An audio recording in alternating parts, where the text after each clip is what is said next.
di setiap kasus pasti mengaitkan dengan nama saya, karena apapun.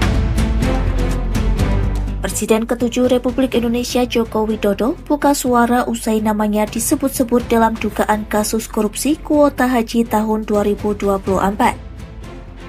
Jokowi menilai hal tersebut sebagai sesuatu yang wajar.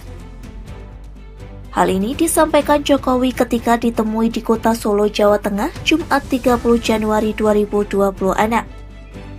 Menurut Jokowi, hal ini wajar karena sebagai presiden saat itu, setiap program kerja menteri memang berada dalam kerangka kebijakan presiden.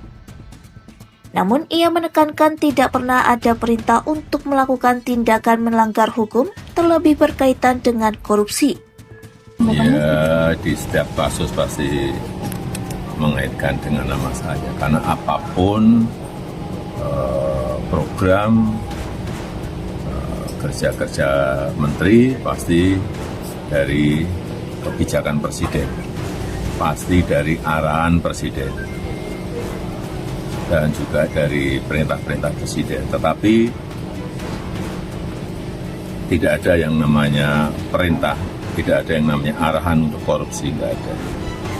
Nama Jokowi kembali disebut dalam kasus ini setelah mantan Menteri Pemuda dan Olahraga Dito Aryo Tejo selesai diperiksa sebagai saksi oleh KPK pada 23 Januari 2026.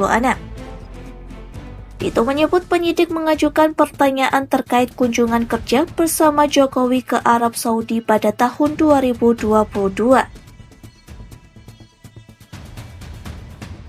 Menurut Dito, kunjungan tersebut berkaitan dengan agenda forum internasional dan pertemuan bilateral. Ia menjelaskan saat itu Jokowi bertemu dengan putra mahkota Arab Saudi, Mohammed bin Salman. Dalam pertemuan itu dibahas berbagai isu, mulai dari investasi, ibu kota negara hingga pelayanan haji. Namun Dito menegaskan tidak ada pembahasan khusus terkait kuota haji.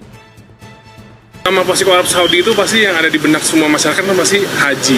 Itu disampaikan Bapak Presiden. Dan waktu itu saya ingat betul dari MBS, Perdana Menteri itu semangat untuk semuanya ditindaklanjuti.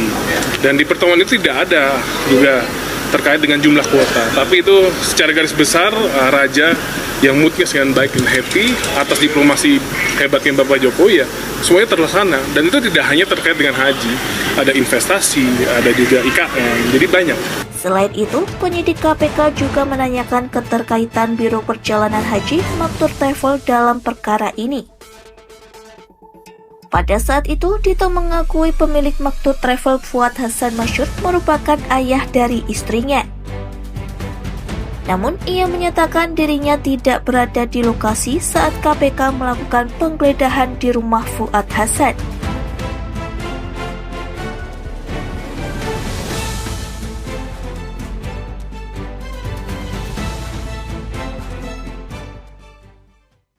Download Tribun X sekarang, menghadirkan lokal menjadi Indonesia.